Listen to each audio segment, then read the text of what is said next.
morning, Nate and Carly. This was the fourth straight night of strikes. CENTCOM saying U.S. fighter aircraft, drones, and naval vessels launched precision munitions against Iranian missile and drone sites, naval capabilities, and coastal defense systems during the 7-hour wave to further degrade Iran's ability to threaten commercial shipping and civilian crews.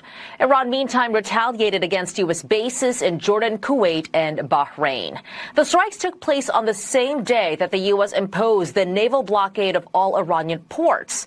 The president telling our Trey Yingst he's not afraid to dial up the pressure and the military campaign against Iran until it makes a deal. Are you ruling out a ground campaign in a limited capacity? I don't want to say that either, but I would say no if I thought it was appropriate. I'd say sometimes you need a ground campaign, but we have other people that will do the ground campaign for us. But we already hit Cargill. And as far as taking it is concerned, if we degrade them far enough and deep enough back, I would do that. Next week it gets really bad for them because next week comes the power plants. Next week comes the bridges. We're going to knock out all their power plants. We're going to knock out all their bridges unless they get to the table and negotiate. Axios reports shortly after Yingst's interview, the president held a meeting in the Situation Room with his top national security team, including Vice President J.D. Vance, Secretary of State Marco Rubio, and War Secretary Pete Hegseth. Sources told the outlet the meeting focused on new plans for devastating strikes on strategic targets in Iran, in addition to the strikes against Iranian targets in the Strait of Hormuz. One of the sites that the president says the U.S. is monitoring is Pickaxe Mountain, a heavily fortified nuclear site. Experts say the facility is too deep for the United States bunker buster bombs to hit. The president says there is little activity at the site, but did not rule out striking the complex if they see something concerning.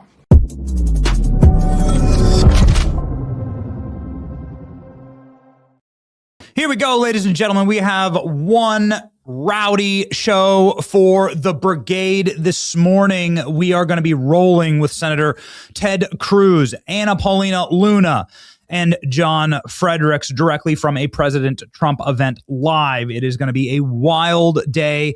Lock in, Patriots. We are in control. It is Wednesday, July 15th, 2026. Trump is in the Situation Room right now. He's canceled his schedule. President Trump is locked in with J.D. Vance, Stephen Miller, Pete Hegseth, Raisin Dan Kane, Marco Rubio, and others inside of the Situation Room. And we think we know what's about to happen. Could Jack Smith be headed to prison? I'm not sure. I sure hope so. We'll cover that in one moment.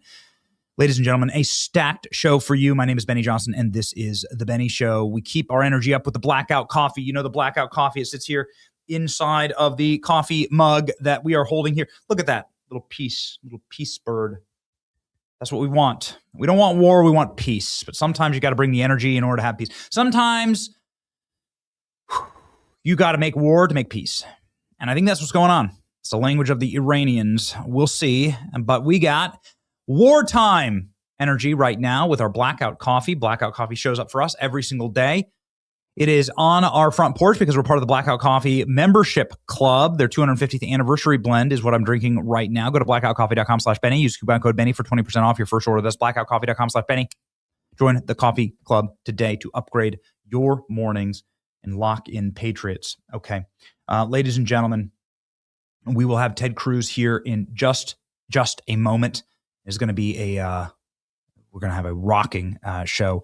But speaking of rocking, I think I know what's actually rocking right now in the Middle East, and we're going to jump right in with breaking news.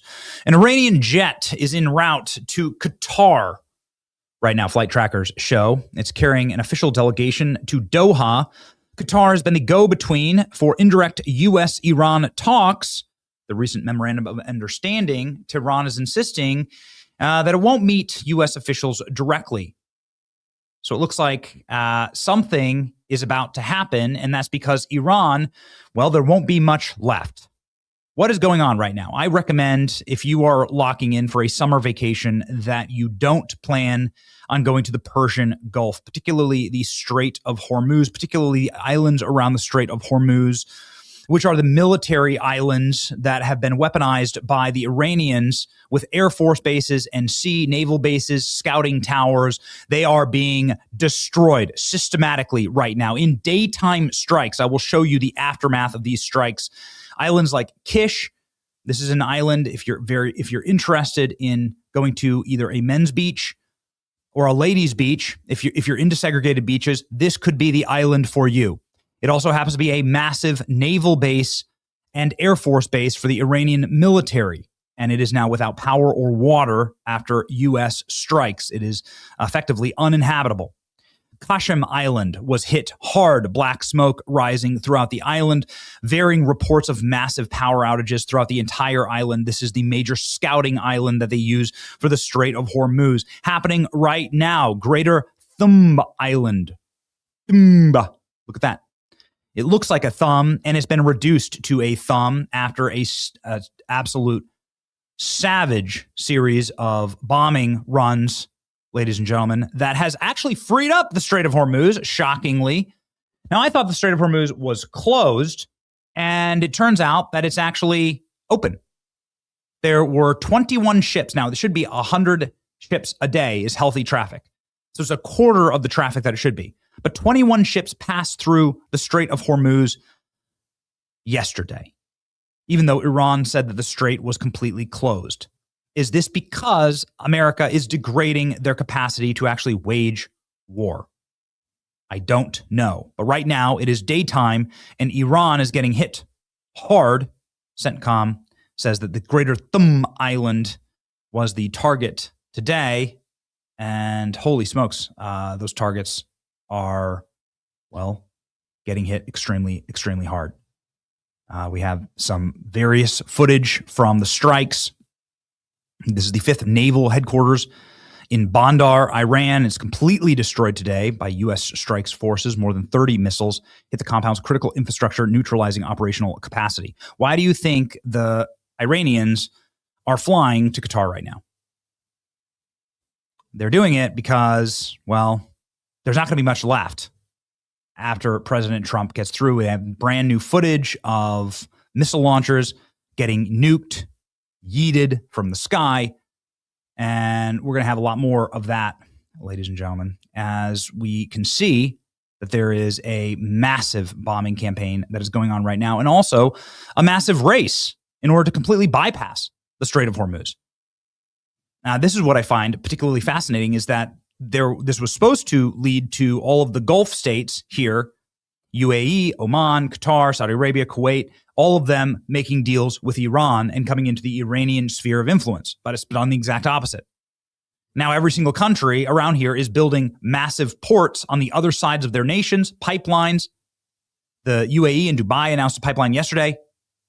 Qatar announced a brand new pipeline, Saudi Arabia pipeline across its nation, Iraq, Syrian pipeline being built through to Syria.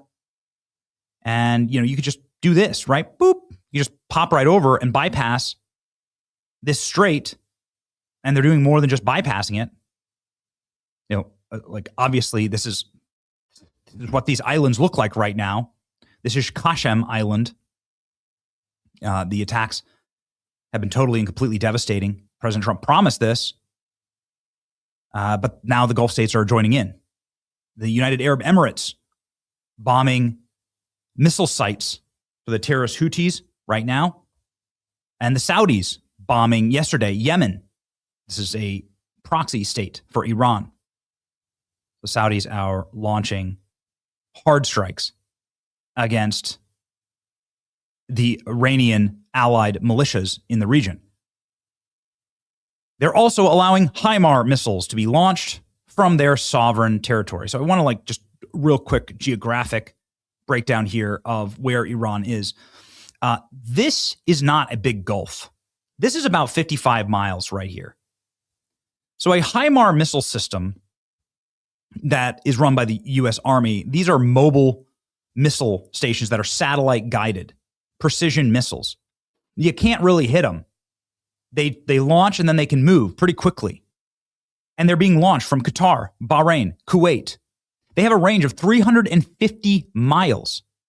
350 miles into Iran. Look at this. This is only 50 miles.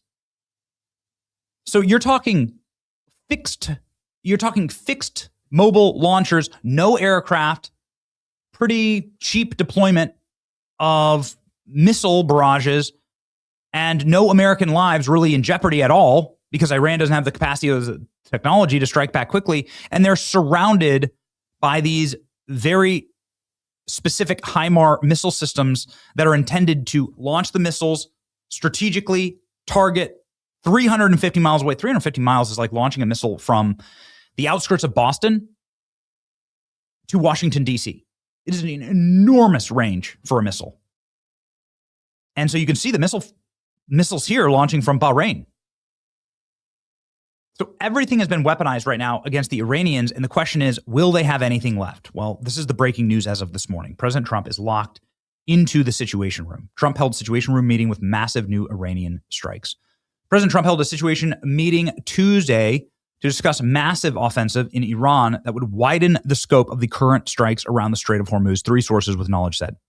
Trump appears willing to escalate the war to cause enough damage the Iranian regime will open the Strait of Hormuz and accept Trump's nuclear demands.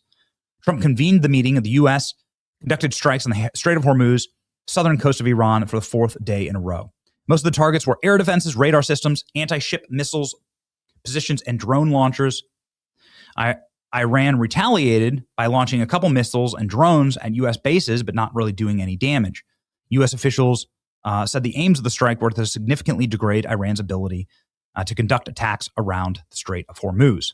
Now, President Trump said as much in an interview yesterday on Fox News, ALX. I'm going to need you to pick the clip as we are rip-roaring here. But let's go ahead and go to the president on what will happen next in Iran. Obviously, Donald Trump in the Situation Room right now making these decisions. Let's go. Do you anticipate that the strikes we're seeing this week against Iran will expand? Are you considering hitting energy targets or other locations inside of Iran?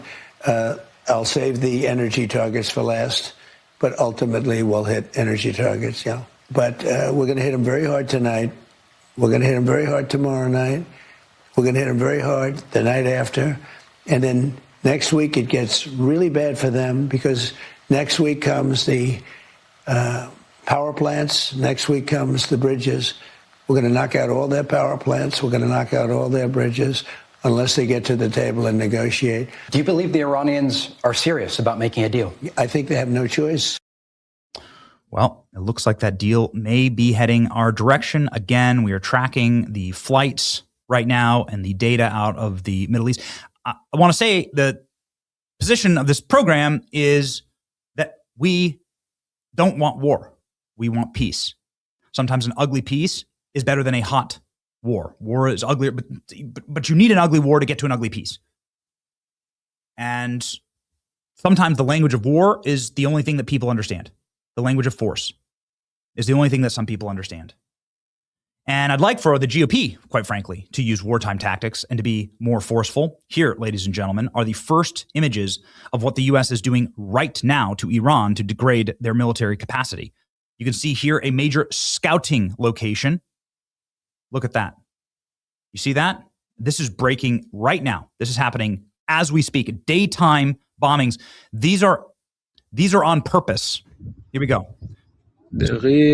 So this is the scouting tower that watches the Strait of Hormuz, that dictates where the ships will go and where munitions would be fired if they were going to fire upon a commercial vessel. Iran was going to fire upon a commercial vessel. Watch what happens to it. This is happening right now. You think they're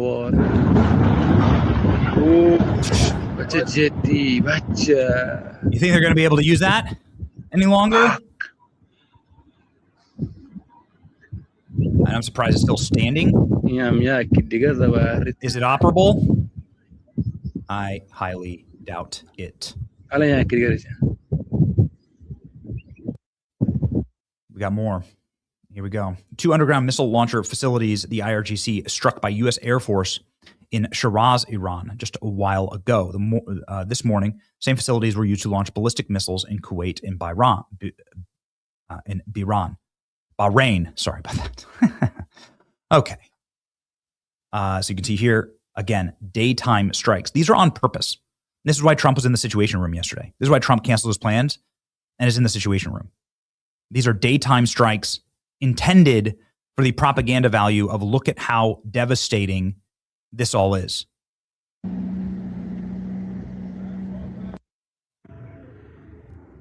Boom. Even more. Here we go. U.S. strikes control tower in Iran's Shahidi port in Chabar again on Wednesday. And I want to just bring up one more thing that I think is absolutely critical for people to understand about the effectiveness of the U.S. military and also the awesome power of death that we hold over a helpless Iran, and how Iran literally doesn't have the cards. This is the first time a U.S. suicide unmanned piloted drone boat hit an enemy target. Not just one target, 3 targets simultaneously inside of the Bandar Abbas repair port. You can see here actually in this footage the submarine that is sitting on the dock. The submarine is being repaired. These are the kind of submarines that you could drive up to a boat. You could plant a bomb on a boat. You could really severely harass someone's navy or someone's cargo ship. And so you can see the submarine sitting there, and these boats, it's called a Corsair. Alex, will you get me the actual, I don't have it loaded. Will you give me the actual design of the boat? This is like a very specific style drone boat that can carry 1,000 pounds of explosives. And then while this footage is really remarkable, and it's like, whoa, this is amazing that we can do this. Notice how we're flying a drone to watch it all, how we have a crystal clear footage, practically 4K footage of this. We even have the GoPro footage of it happening. Do you know where these boats are? Let me take you to where the boats actually are. Yeah, thank you. Klein, would you mind loading that? Thank you. Here we go. Here's Bandar Abbas. All right. So again, this island, Qasem Island, no power, no water. Thumb Island, no longer operable. The scouting bays all throughout here, all gone. Kish Island, no power, no water, no operations. I mean, if you don't have power or water, you can't run a military, right? This is Bandar Abbas. This is the main naval port for the Iranian Navy, Shahidi Port, right here. This, ladies, you can see the government offices and so on. This is where those drones struck. Those boats struck. So our boats were able to drive, like, not just through the Strait of Hormuz. You can see the Strait of Hormuz here. So they were able to drive not just through there, literally up into this fortified, you can see the protections here, this narrow mouth. They were zipped right in here. Nobody stopped them. Nobody prevented anything. Straight up the mouth of this thing and bombed this port right there. That's the one. That's gone. But not just that one. Over here. One zipped this way. I mean, it's such an impressive. This port might look familiar right here. See this? Gone. And then a third one right here. Gone. You can see sort of the military vessel. I mean, do you realize how deep inside of the what would be called Iranian controlled waters these things just attacked? How there's just no, like, how impressive what President Trump is doing right now, and how terrifying that this should be for the Iranians, that you have no hope here.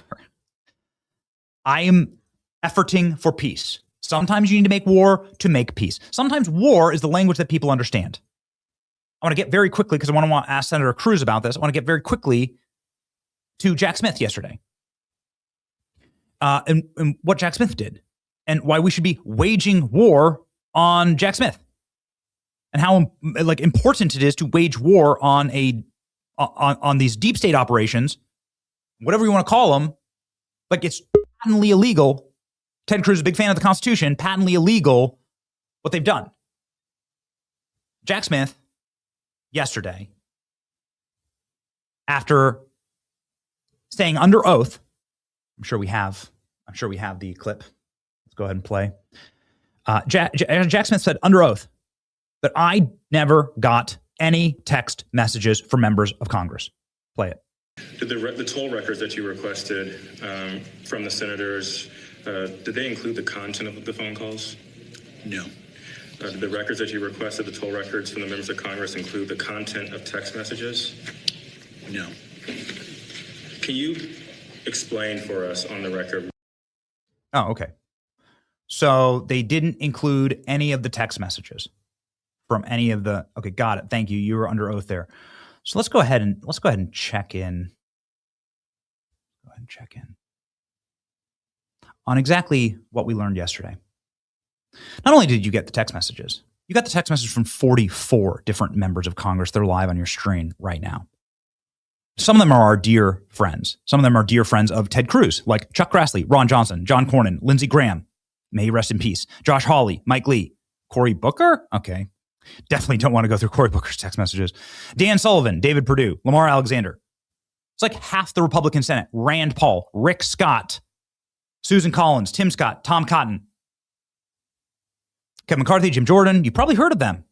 Andy Biggs is running for governor in Arizona. All the way down here to Thomas Massie. Oh, okay.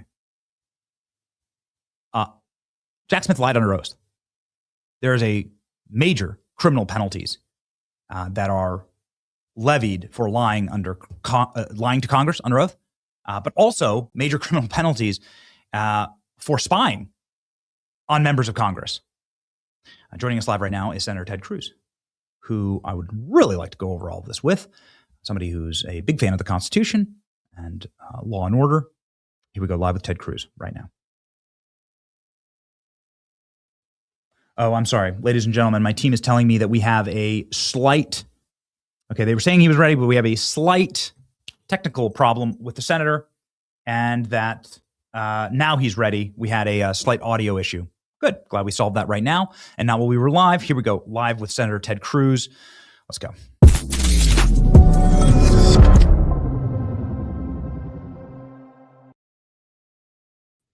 Senator, thank you so much for being on. What should happen to Jack Smith as he has violated effectively every conceivable norm in his in criminal law in his witch hunt against President Trump to put our candidate for president in prison during a presidential election cycle?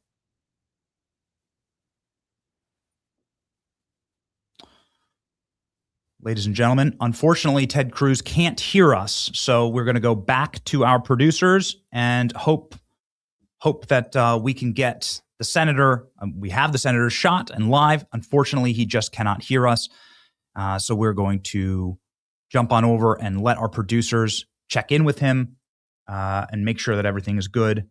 It looks like his team lost the audio, unfortunately, and so we're going to jump back in here and hope that the senator can join us. Alex, if you don't mind just hopping in and taking the reins here. Yeah, thank you. Okay, great.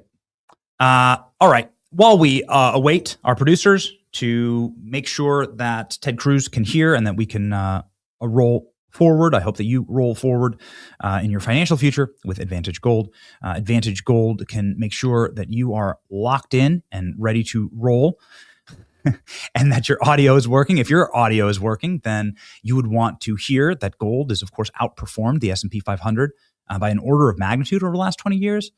It's the original currency. It's something that I have diversified into just because it's really smart. You don't know where things are going to go.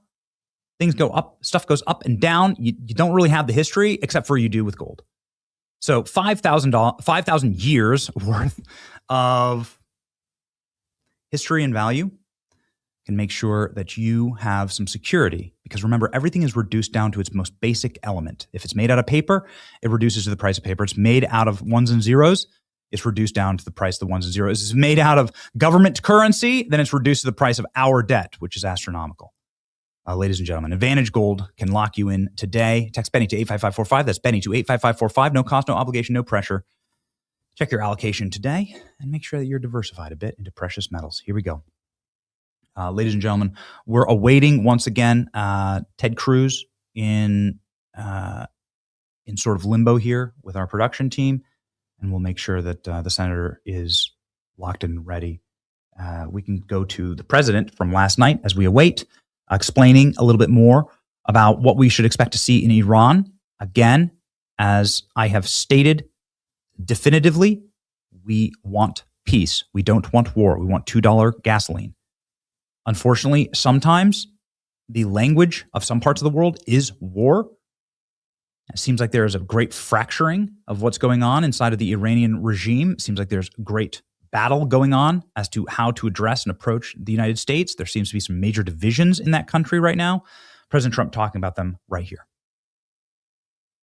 Comments that you made back in 1988 about Karg Island. And at the time you said, one bullet shot at one of our men or ships, and I'd do a number on Karg Island, I'd go in and take it. Yeah. Do you still intend to take Karg Island? So I can't say that to you because if I did, it would be foolish, right? But it'd be nice to make sense, but it would be foolish. But I'll tell you about Karg Island. So we've already... Are you ruling out a ground campaign in a limited capacity? I don't want to say that either, but I would say no if I thought it was appropriate. I'd say sometimes you need a ground campaign, but we have other people that will do the ground campaign for us. But we already hit Karg Island, as you know, twice, even 3 times. I said hit everything but the oil. Just leave that little area from 25 yards out. Leave that little area. Don't touch the oil. Because I don't want that in terms of the world economy. It's a chunk of the world economy. So we haven't hit that. At some point we could, but I think it's unlikely. As far as taking it is concerned, if we degrade them far enough and deep enough back, I would do that. Do you anticipate? I think that that's the point here now, right? The point here is to say you don't have any other option. And that's, I suppose, the language that people speak in that part of the world. But they are surrounded. And it has been destructive. Donald Trump in the Situation Room right now, planning something. We hear that they may be using MOABs next. Let's hope it doesn't get to that. But joining us now, ladies and gentlemen, a man who's been a bit of a MOAB in the United States Senate himself, Senator Ted Cruz, locked in and loaded. Let's go.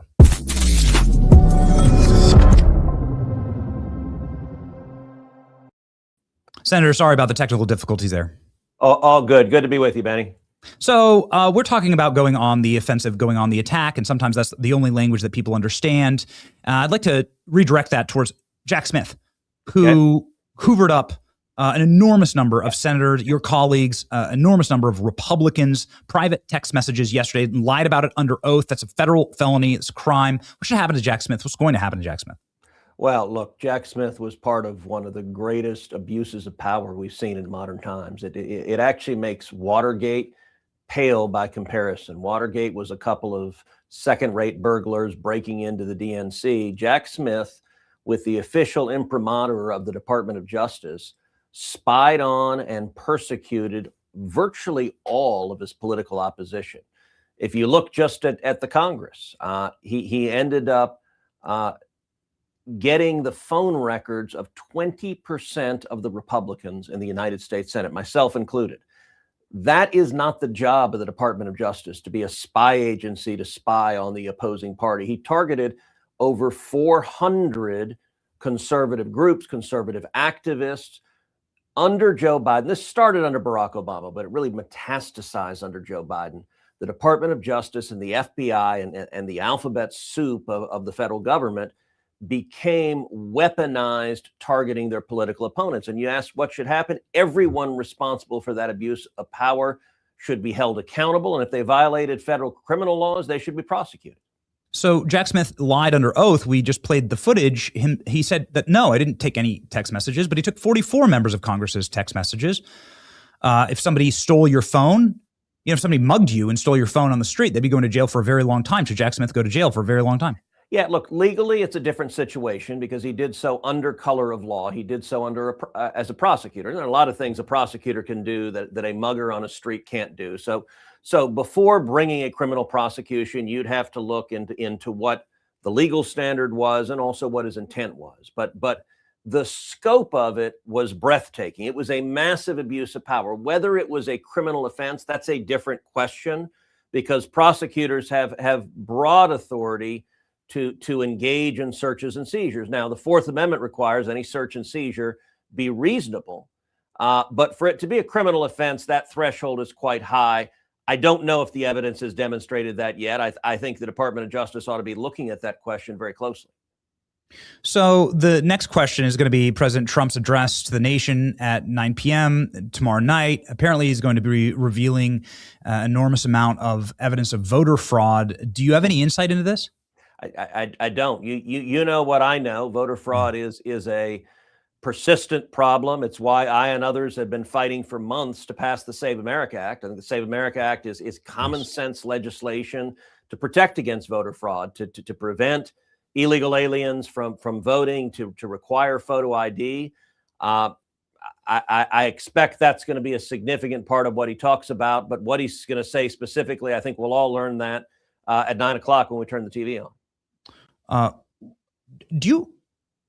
What's your greater overall take on what's going on in California with the delayed vote counting?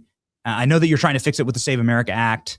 How rampant do you think that election theft is in this country?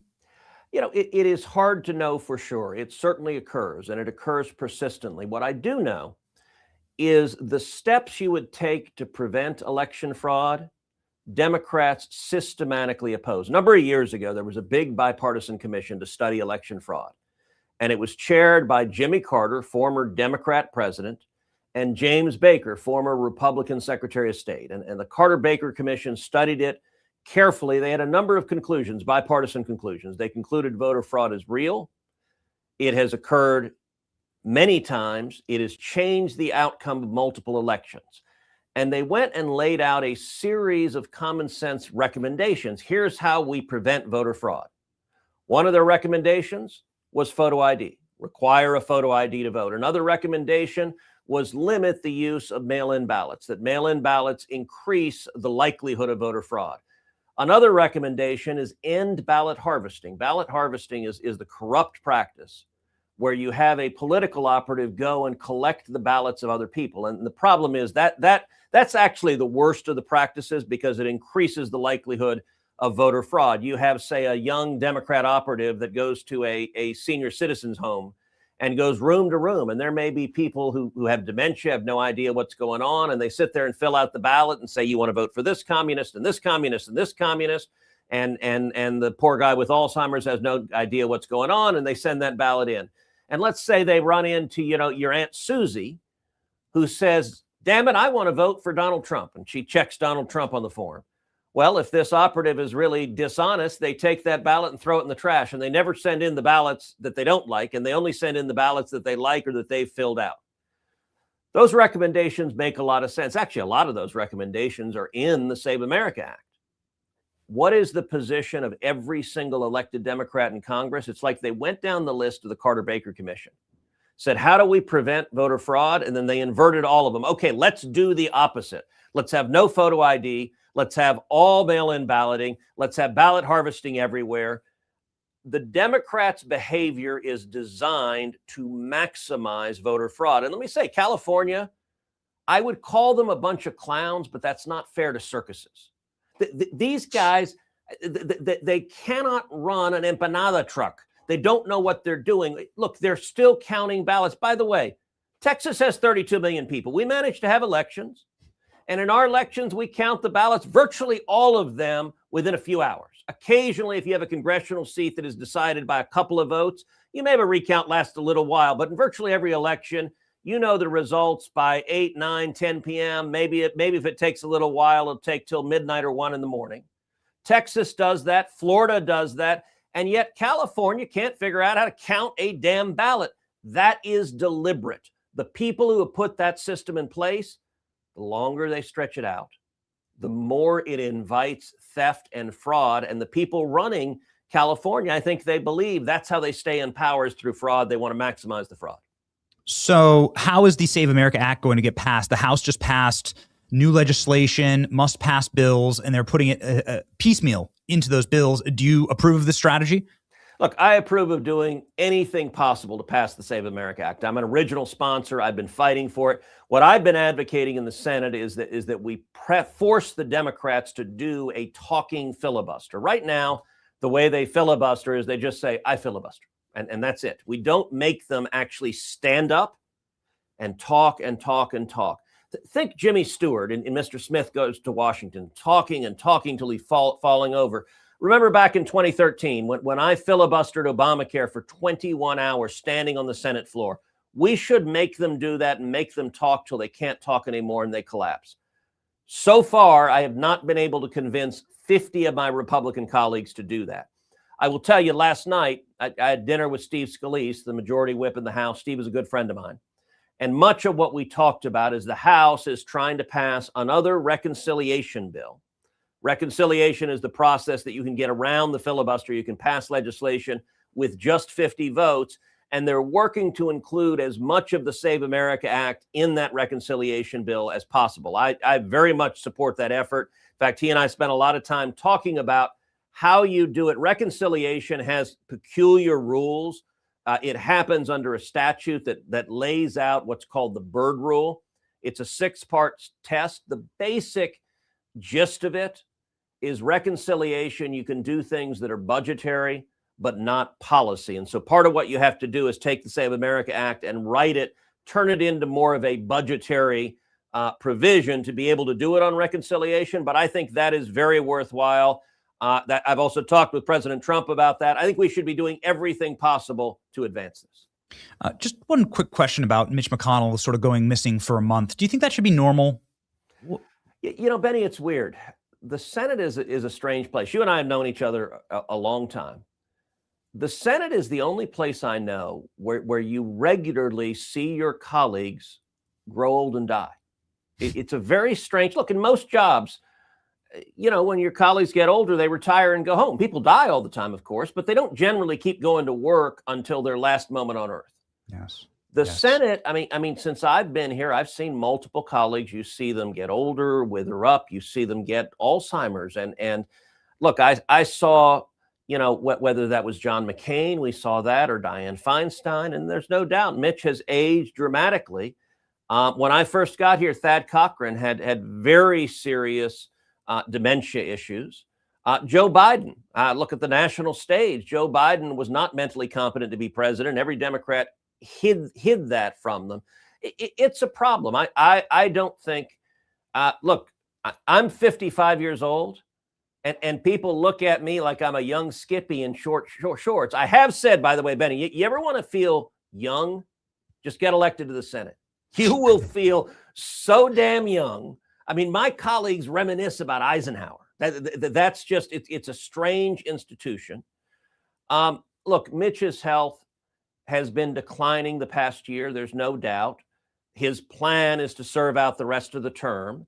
And then there's a new election. He's not running for re-election. So we will have a new senator for Kentucky in January. I will say, you know, watching Twitter, there's some folks that are screaming, you know, where's Mitch? Where's Mitch? To be honest, if you are a conservative, you don't want Mitch to leave.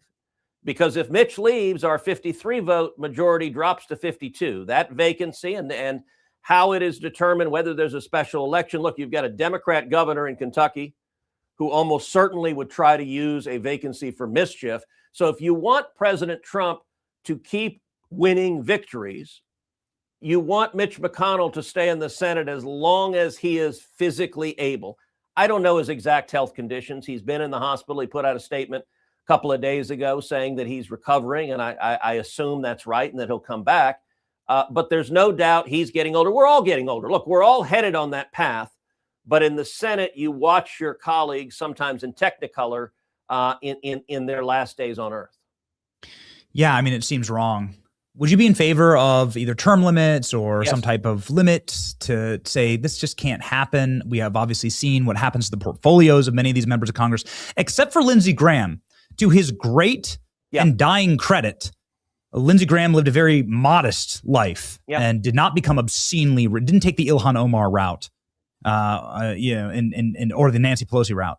Yeah, look, on term limits, emphatically yes. I am the author of a constitutional amendment to mandate term limits. I would cap senators at 2 terms and House members at 3 terms. I think it makes much more sense. The framers envisioned citizen legislators, people who were part of the community who would come and spend a period of time serving and then go back to their lives. And career politicians are a big part of the problem and corruption with Washington. And I will say there's an overwhelming bipartisan majority that supports term limits. You have 70 to 80% of Republicans support it, 70 to 80% of Democrats support it, 70 to 80% of independents support it. You know who doesn't support it? Career politicians. And my colleagues, I've forced a vote on it, and they vote no. You have all of the Democrats oppose it. And the Republicans that have been here a gazillion years, they consistently oppose it as well. You know, look, you mentioned Lindsey. I will say Lindsey was not someone who was fading with age. Lindsey was 71, but he was a young 71. Lindsey was someone who had energy. He was going every waking moment. Lindsey was a very good friend of mine. He was someone who I didn't always agree with. We had areas where we disagreed strongly, but I respected him. He believed what he was doing. He was ferociously fighting for our military, for the men and women of our military. He was ferociously fighting. If you're an enemy of America, there was no more devoted adversary than Lindsey Graham, and that passion. And then he was also, Benny, have you ever spent time with Lindsey Graham?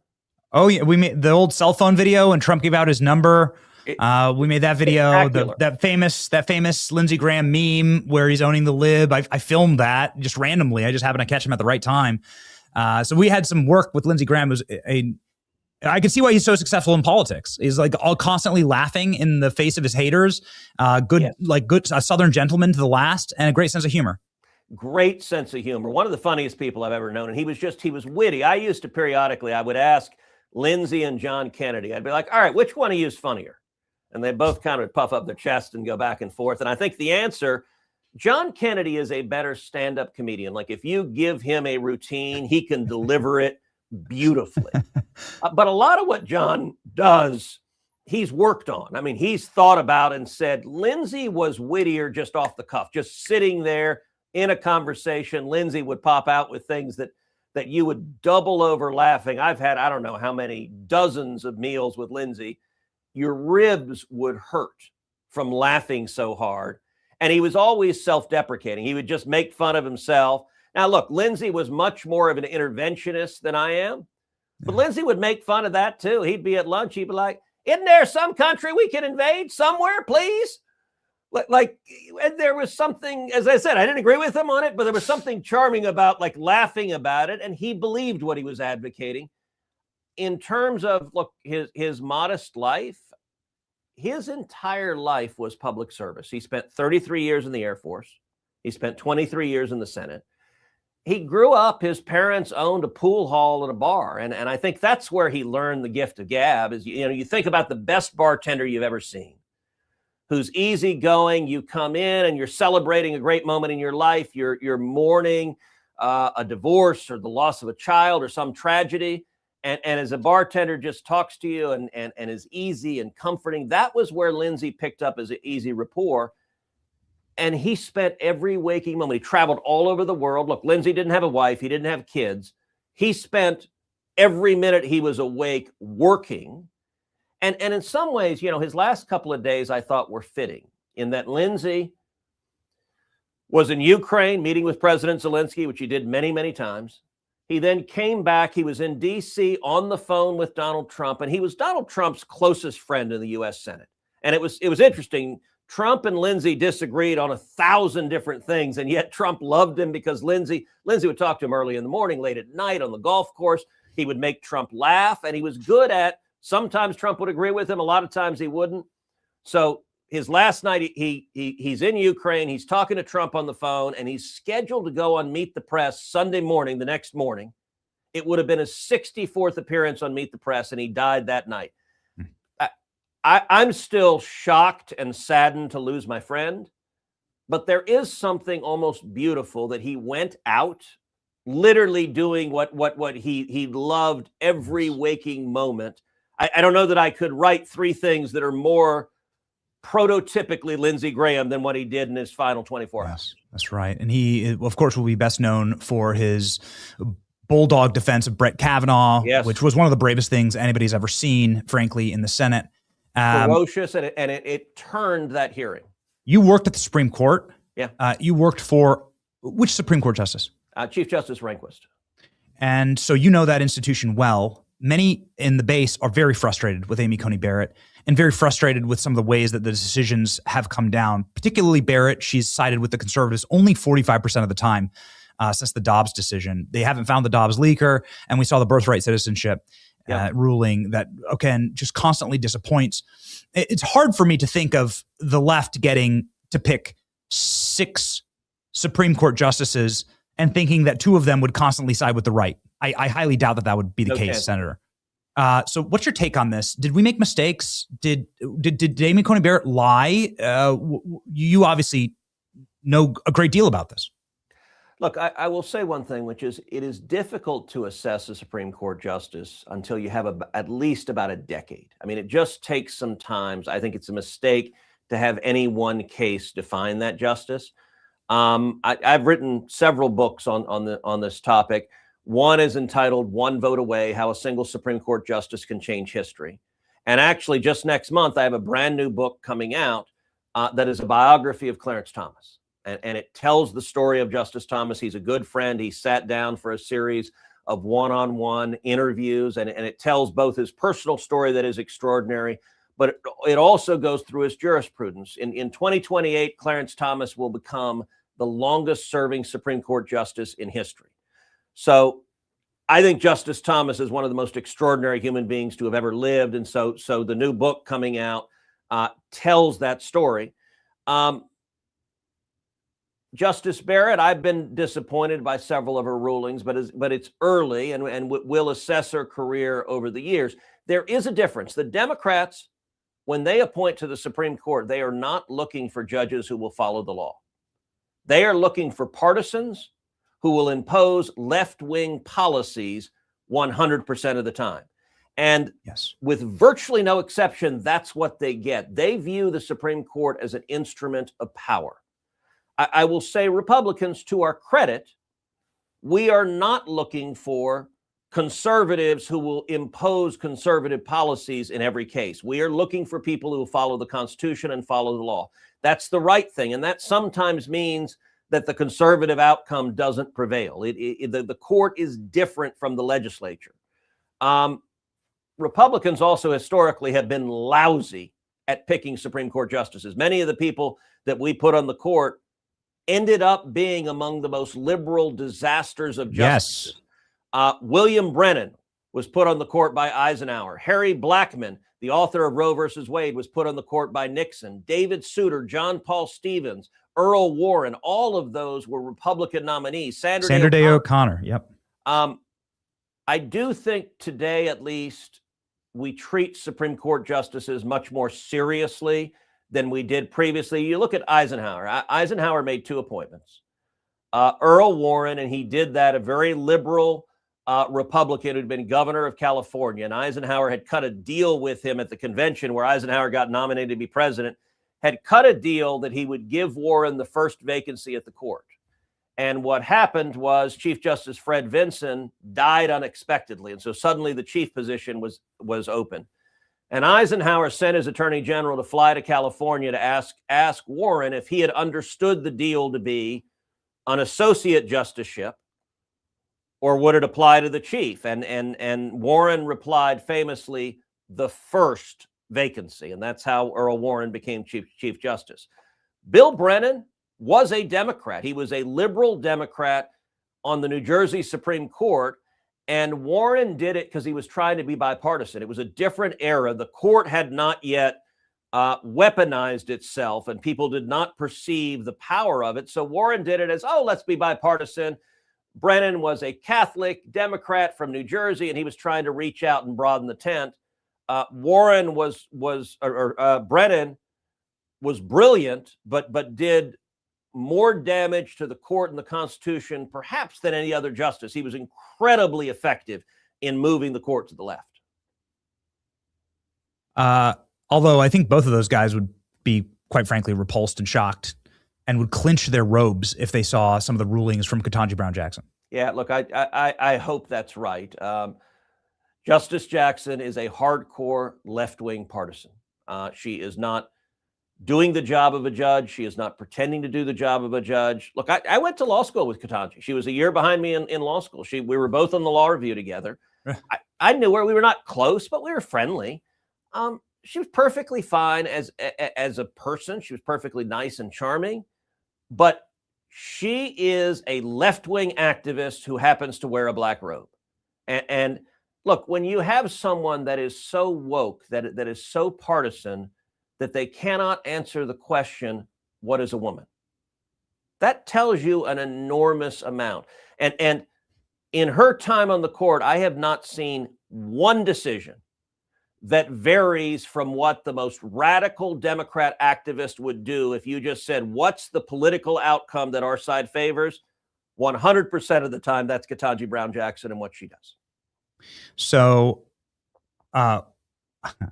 I guess it falls to us to be wiser when it comes to selecting Supreme Court justices. I never thought that we'd make these mistakes again, but now it seems like we have once again a very squishy majority. Look, there is a test. What I've suggested, the best and most reliable test, when I'm looking for, and listen, in 14 years in the Senate, I've selected a lot of judges who've gone to the federal bench. The way it works for vacancies in Texas is the senators make selections and send those names to the White House, and particularly for district judges, effectively the senators select the district judges.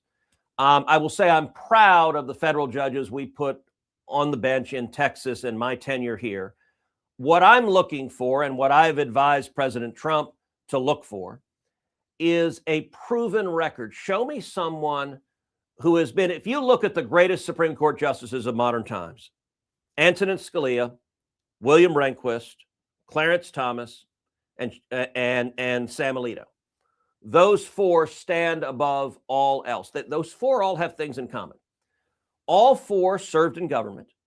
All four served in the executive branch. All four had spent years and decades as principled conservatives, and all four critically had been excoriated. They had been pounded, demonized, and vilified for being a conservative, and they didn't waver. When I'm looking for who will make a good judge, look, I want temperament, I want ability, but I want to see, when have they been in the cauldron? When have they been in the fire? When have they taken the shots? And how did they behave? I think that's the best record. And look, I will say Amy Coney Barrett had a very limited record. She'd been a law professor. That she had written a law review article that was critical of Roe versus Wade. And that was one of the reasons I think she got appointed. But other than that, look, that took courage. But if you took that one instance out, there was very little in her record to point to give you any indication one way or the other what kind of justice she would be. And every single time that we've gone with someone without a proven record, we've said, let's roll the dice. We've lost 100% of the time. Yes. I hope that we get wiser about that. I do have a presidential election question for you, but more recently, the questions of the political earthquake in Texas with Ken Paxton versus John Cornyn. What's happening in the state of Texas? What should we read into this? What's the mood in the Senate right now? Look, these midterms are massively important, and I'm worried about them. It is a rough political environment. We're right now in about a D+7 environment. What that means is the polling is pretty consistently about 7 points more Democrat than it was on Election Day 2024. That ain't good. We need to move those numbers. I'm worried about losing the House. I'm worried about losing the Senate. I'll tell you, I'm already spending and will be spending a lot of time on the road campaigning for my colleagues. I'll say in the last decade, there is no Republican who has spent more time and campaigned for more Senate candidates, House candidates, governor candidates than I have. And going into this midterm, I'm going to be on the road a ton trying to win these races. I'm worried about them. And you asked about Texas in particular. Listen, I think we're going to win in Texas, but it is a real race, and people should not take it for granted. Ken Paxton, I've known for a long time. He's a good guy. He's a strong conservative. I think Ken will win. But the current polling in the race shows it is about a 2-point race. And Tallarico, the Democrat, I think is a really dangerous candidate. He is ideologically very extreme, but he also is affable. He's soft-spoken. He sounds like a preacher. And Benny, what worries me is a soccer mom who's not paying close attention to politics, who flips on the TV and sees him, would say, gosh, he seems like a nice young man. That's dangerous because this guy is a wackadoodle, but I prefer my wolves in wolves' clothing. And I think the most dangerous Democrats are those that mask how radical they are. I'm going to spend a lot of time supporting Ken Paxton and supporting Senate and House candidates across the country because I think if we lose the midterms, the next 2 years will be a circus with nothing but impeachments and investigations and attacks. And the Democrat Party is defined by just hatred for President Trump. We need to keep them as far away from the reins of power as humanly possible. The landscape for the Democrat Party, pure communists now. I'm not going to use their language. It's not social democrats. It's communism. This should be illegal. I mean, frankly, based on immigration law, this written into our law that you're not allowed to naturalize a communist. But somehow we don't exercise that. But maybe the landscape looking forward, AOC is skyrocketing in the polls right now. Kamala Harris not doing that great in the prediction markets. Gavin Newsom has been clobbered. AOC now ascendant. Yeah. Listen, I think the top two front runners for Democrat president in 2028 are Gavin Newsom and AOC. And I think AOC is right at the heart of where the Democrats are. They are radicalized. They are becoming a communist party. You are right. It is not just socialist. It is full-on Marxist. Part of it is, some of the analysis I read recently I thought was really accurate. The power center for the Democrat Party has moved out of the union halls and it has moved into the university faculty lounge. Yes. These are the bearded transgender Marxists who have taken over our elite universities, and they now are engaged in a hostile takeover of the Democrat Party. And the rest of the Democrats, look, I serve with a bunch of Democrats in the Senate. Most of them are not themselves Marxists, but they are terrified of that wing of the party. And you looked at all the Democrats who made the pilgrimage to Mecca and went to Manhattan to campaign with Comrade Mondami. And they are terrified out of their mind. Chuck Schumer cannot win another election in the Democrat Party. I have joked, but I think it's true that Chuck Schumer will be the founding member of the AOC for President Committee because Schumer desperately wants her not to primary him. And here's a prediction I've done before on my podcast, Verdict with Ted Cruz. I think Mondami is going to end up replacing Chuck Schumer in the Senate. I haven't met the guy, but I have a feeling he's going to be in the Senate in just a couple of years. Wow. So that is a full communist takeover. Yeah. Last time we saw this was Dr. Fauci, COVID. Dr. Fauci is going to be in. I think you're going to be on that committee, potentially questioning him. What should happen to Dr. Fauci? He's going to come in 2 weeks to the Senate for a subpoena. Look, Fauci lied. He lied to Congress deliberately. I think Fauci is the most dangerous bureaucrat who has ever lived. And I think he did massive damage. I think he should be prosecuted and go to jail for lying under oath to Congress. And I've called for that for a long time. To date, the Department of Justice hasn't done that. Would really love to see that happen. Many people are rumblings about, there are many rumblings about, and last question here, I know you have to go. Many rumblings about what could happen in 2028. Many people say that you might be planning a run in 2028. Is that true? Look, I think there will be plenty of time to worry about 2028 as it gets closer. We've got a midterm election in 4 months, and I am devoting all of my time. I want us to have a Republican Senate, a Republican House, and I want President Trump. There is a lot of work still to be done. We've accomplished more in the last year and a half than in any time since I've been alive. It has been incredible. The energy, the action that Donald Trump has brought to the White House has been extraordinary. I've been Donald Trump's strongest ally in the U.S. Senate for more than a decade. I'm proud of what we're getting done, but if we lose the Senate or the House in the midterms, that agenda crashes to a halt. And so my focus is on the midterms. There'll be plenty of time next year to worry about. It will matter where we go after President Trump. We need to continue winning the kinds of victories that we're winning now, but there'll be plenty of time for that discussion next year. All right. Well, if you want a discussion by Senator Cruz, you can go ahead over to Penguin Random House. Going further, available now, the incomparable Clarence Thomas. No one better to actually write this tome, and certainly one of the absolute icons of the era. You can also follow Ted Cruz. He has 7 million subscribers here on X. You're probably one of them. But just a man that keeps it rolling and keeps it rolling in the state of Texas. Congratulations on SB4, where Texas can deport their own illegal criminal aliens. That's something I'm very jealous of in the state of Florida. So congratulations, Senator. Can't believe Texas got that one on Florida. Well, thanks, my friend. And Florida and Texas should keep competing. It makes both states better. Yeah, you should take Tallarico out for machine gun bacon. You should. That was fun. And that would be a campaign ender. Yeah, that would end the campaign. You should. That would solve all the problems. I'm not sure he would know which end of the gun to hold. Thank you, Senator. Godspeed.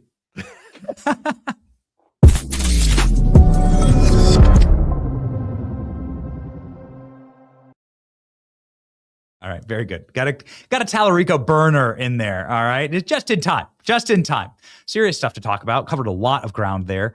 And, well, ladies and gentlemen, didn't dig down as deep as we wanted to on election fraud. That's what our next guest is for. And also, because of our technical difficulties and our delay, the senator was supposed to join right off the top of the show at 10 a.m. Is that correct, Alex?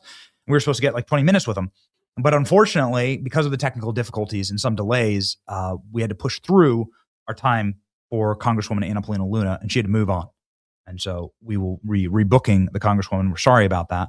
We have John Fredericks coming up in just one moment. Technical difficulties? Do you have them? Patriot Mobile can make sure that you are locked and loaded and if you are unreachable, you're reachable. Patriot Mobile has great, swift, fast, dependable connections throughout the country and the world, actually. We know this because we use them all the time. We're traveling today, in fact, to the other side of the state for a very exciting meeting. Ladies and gentlemen, Patriot Mobile will be in our back pocket, keeping us connected. Go to patriotmobile.com/Benny, call 972-PATRIOT, use a promo code Benny for a free month of service. That's patriotmobile.com/Benny, call 972-PATRIOT to make the switch today. Okay, switching it up over to John Fredericks, who is ready to join up. I've been a huge fan of John Fredericks. He's host of the John Fredericks radio show, but also somebody who was a bombshell expert on election fraud and what's been going on in Georgia. And then we have huge news out of Georgia. I think the world is going to change in 24 hours. John Fredericks here to lay the entire landscape out for us as to what happened in Georgia and what we might learn tomorrow night. Let's go.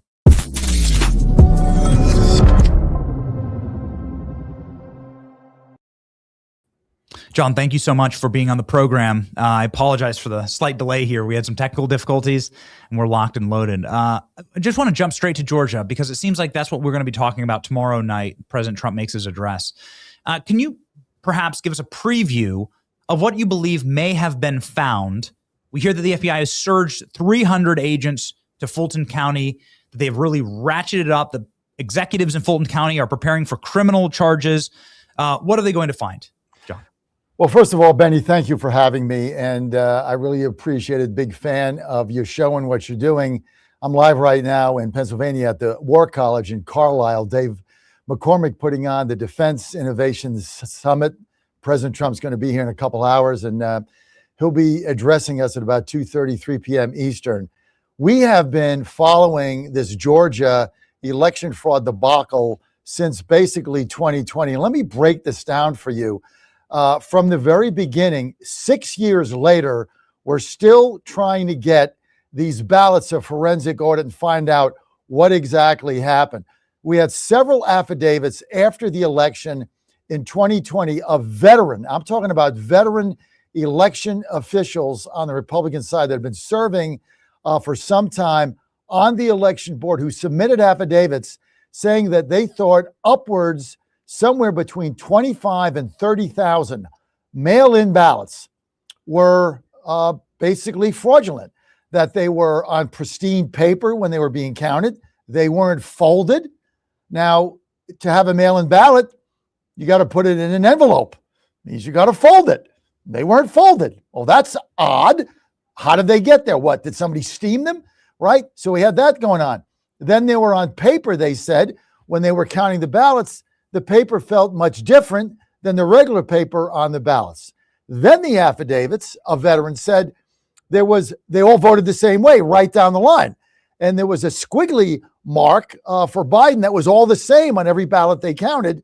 And they estimated there might be 25 to 30,000 of these. So in a number of lawsuits that have gone on for 6 years, we've been trying to get to the bottom of these ballots. And all we asked for was a forensic audit to prove once and for all, were these ballots, as some alleged, run through a copy machine and then stuffed into a scanner, which could have given Biden 25,000 more votes. He won Georgia by 11,000. That would have flipped the state. Wouldn't have mattered, though, in 2020.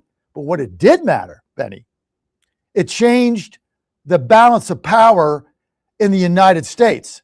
Because as a result of that, right, Perdue got in a runoff, which he wouldn't have been. He would have won outright because the Libertarian got several percent of the vote, then got beat in that.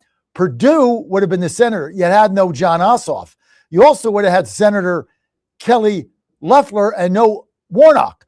Both of these would have gotten beaten if these indeed were fake ballots. So these are the things we have to look at. They've been in a warehouse since 2020, right?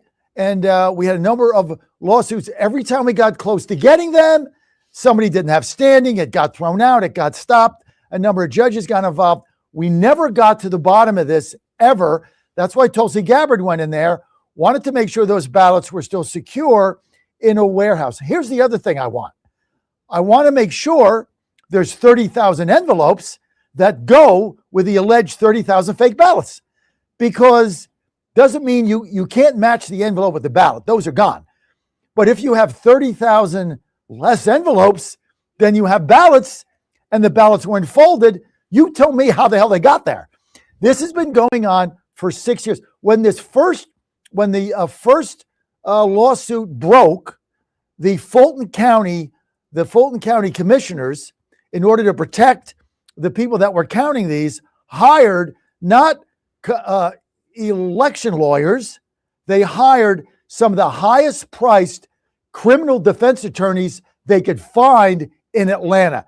People that defended big time criminals. Why did they do that? $300-400 an hour, because they were all at risk. They managed to push this thing down the road. That's when Tulsi Gabbard went down there, and the Democrats went ballistic over it. Oh, why is Tulsi Gabbard there? She has no jurisdiction there. Mark Warner, hair goes on fire, because they know if they get to the bottom of this. Here's the thing.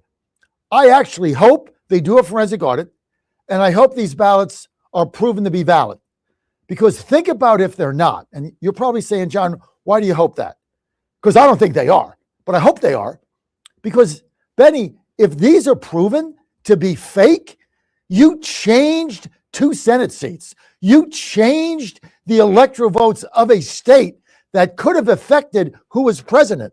This is why the stakes here, Benny, for the nation are so high.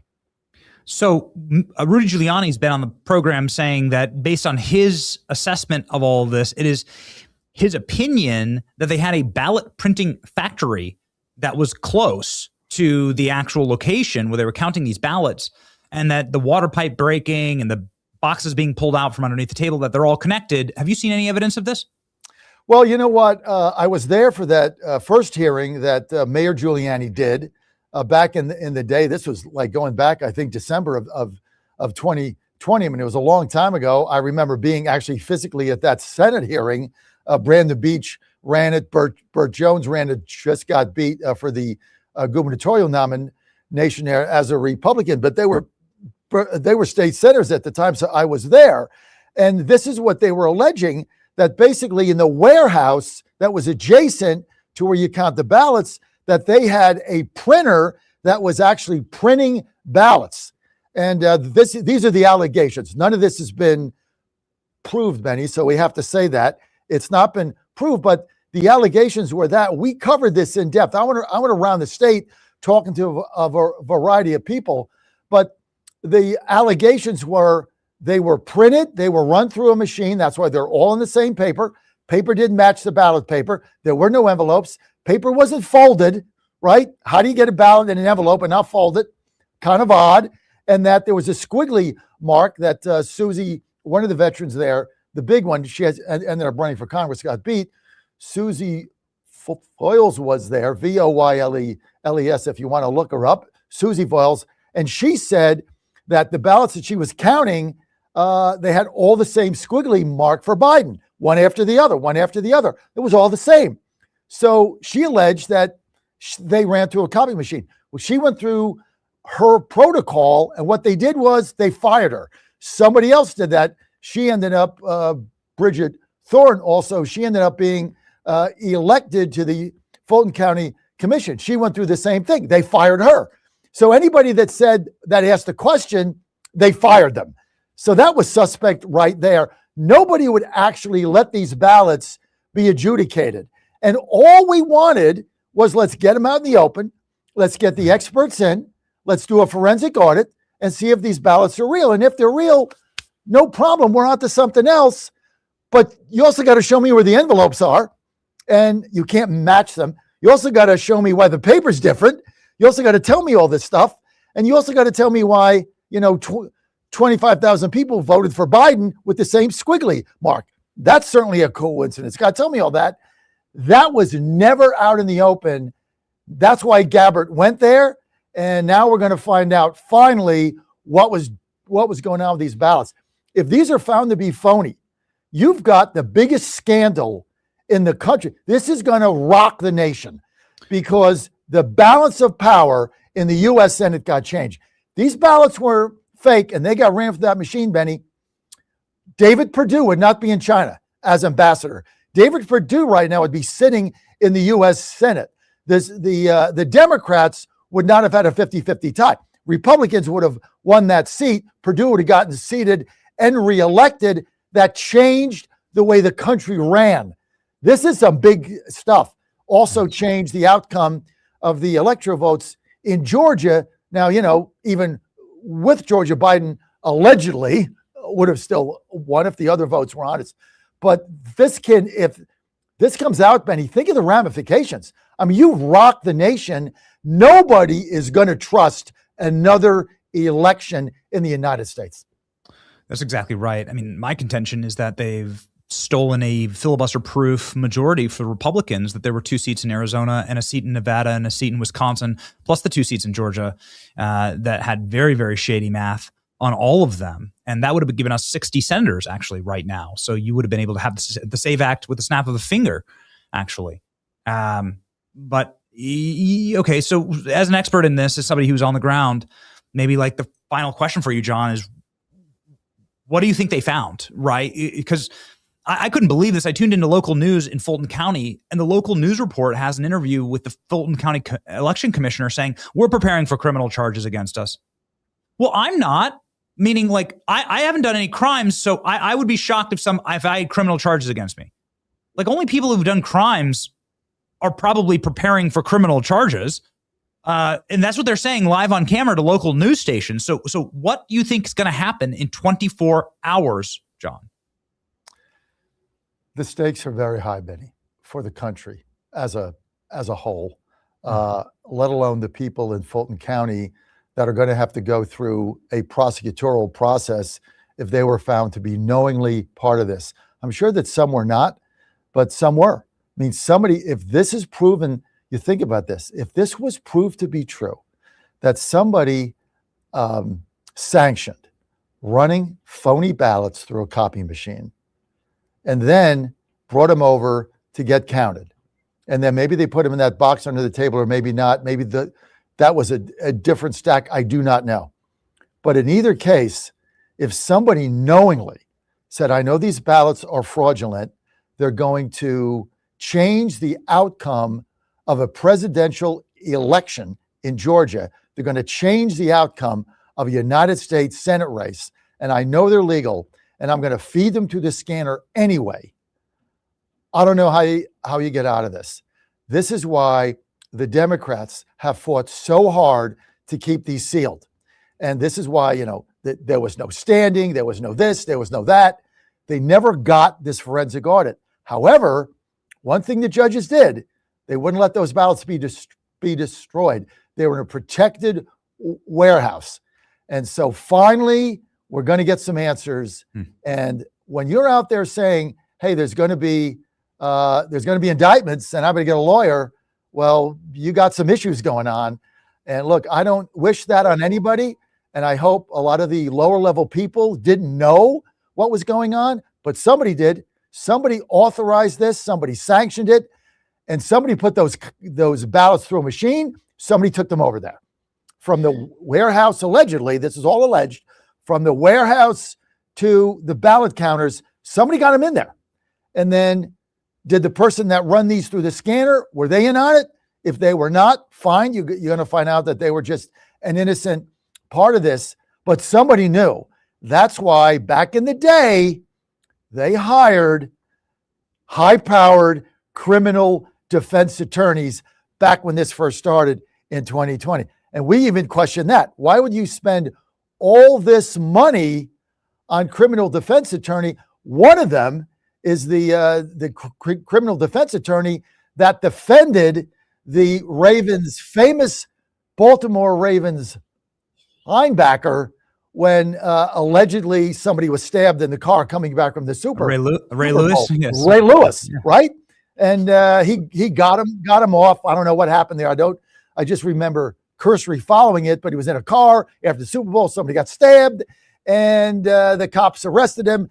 They hired the same lawyer that got Ray Lewis off back before he went back to the Ravens, and then now he's a Hall of Famer. Why would you hire that guy?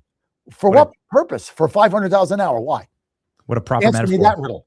What a proper metaphor, being stabbed in the back. And that is, I think, exactly what happened here. We hope for truth. I really hope that the president brings the receipts, or that we just know. I mean, just being able to see the ballots and being able to inspect them. But they've been hiding them, squirreling them away, and now we got them. So I guess we'll see, John. It's going to be an amazing 24 hours. And we'll be watching with you. Thank you for being on our program. Everybody, John Fredericks of the John Fredericks Radio Show. Go ahead and follow him. Follow his broadcast and his team. He's amazing and very, very instructive here, John. Thank you for that education on all of this. Godspeed. And have a great day today with the president. Thanks for having me, Benny. Thank you.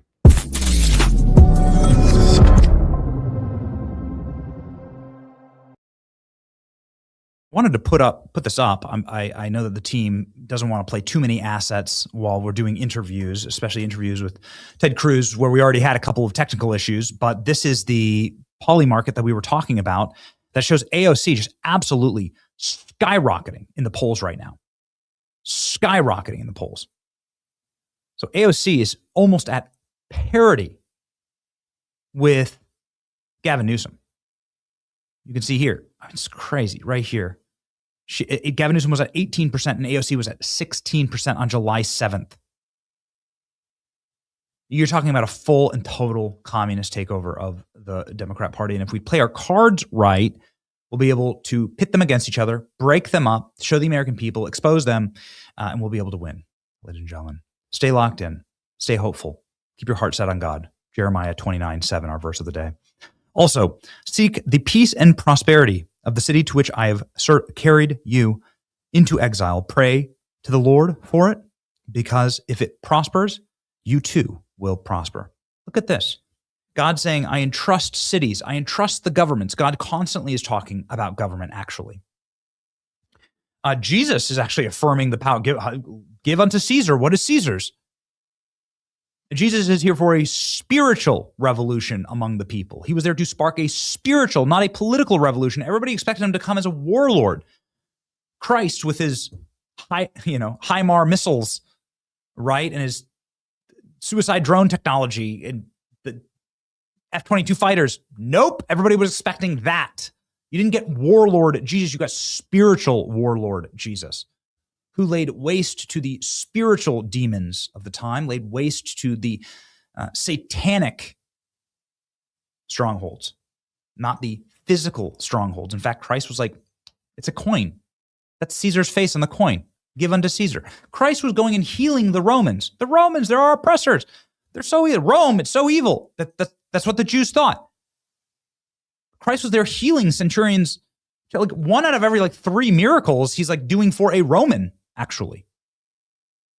So Christ was there as a spiritual revolutionary and warlord, not as a physical revolutionary and warlord.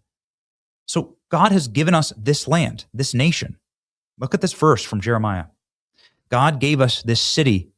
Its prosperity and peace has been given to us by God. It is up to us to serve the Lord so that it prospers, so that we have peace. Peace and prosperity linked together. You can't have one without the other. That's why we pray for peace. That's why we want peace. We're not bloodthirsty neocons. We celebrated on the show when the MOU was signed. We were celebrating this conflict being over, being able to refocus on this country. I do want peace. Sometimes you have to make war to make peace. I'm not in the Situation Room like President Trump is right now. So I got to sit here and second guess my president. I don't like the war, though. You guys know that. But if it prospers, if our nation prospers, we too will prosper. So pray to the Lord for it. So let us pray that the Lord prospers our nation, that we have peace and prosperity linked together, and that for all time God will have shed his grace on thee, this nation. Still sort of buzzing from our America 250 and our birthday. It is, of course, America Month here in July. And that was a good American show right there. Some real patriots. We'll get Anna Paulina Luna next time. Our apologies to the Congresswoman. And ladies and gentlemen, we are proud to be standing with you, fighting alongside of you. We have big fights ahead of us. Lock in, patriots. We are in control. Let us pray to our Lord and Savior and give humility, because he has given us this city, this land, and we must pray for peace and prosperity in our time. Fight with me. And in the end, we win. It's your boy Benny. See ya. Where the truth gon' be, faith and freedom on your TV screen. Stand up strong, battle through the night. The Benny Show's here, bringing liberty to light. From the speeches to debates, Benny sharp like a blade, cutting through the lies, watch the truth cascade. With the warrior's heart, this man never fades. You know it's prime time when Benny invades. From saving the nation to stories untold, the Benny Show's a storm, see the truth unfold. Stay in the loop, let freedom take hold. Salting all the libs, soul never sold. It's the Benny Show, where the truth gon' be, faith and freedom on your TV screen. Stand up strong, battle through the night. The Benny Show's here, bringing liberty to light. Liberty to light. Bringing liberty to light. Liberty to light. Bringing liberty to life. From the speeches to debates, Benny sharp like a blade, cutting through the lies, watch the truth cascade. With the warrior's heart, this man never fades. You know it's prime time when Benny invades. From saving the nation to stories untold, the Benny Show's a storm, see the truth unfold. Stay in the loop, let freedom take hold. Salting all the libs, soul never sold. It's the Benny Show, where the truth gon' be, faith and freedom on your TV screen. Stand up strong, battle through the night. The Benny Show's here, bringing liberty to light. Bringing liberty to light. Bringing liberty to light. Bringing liberty to light. Bringing liberty to light.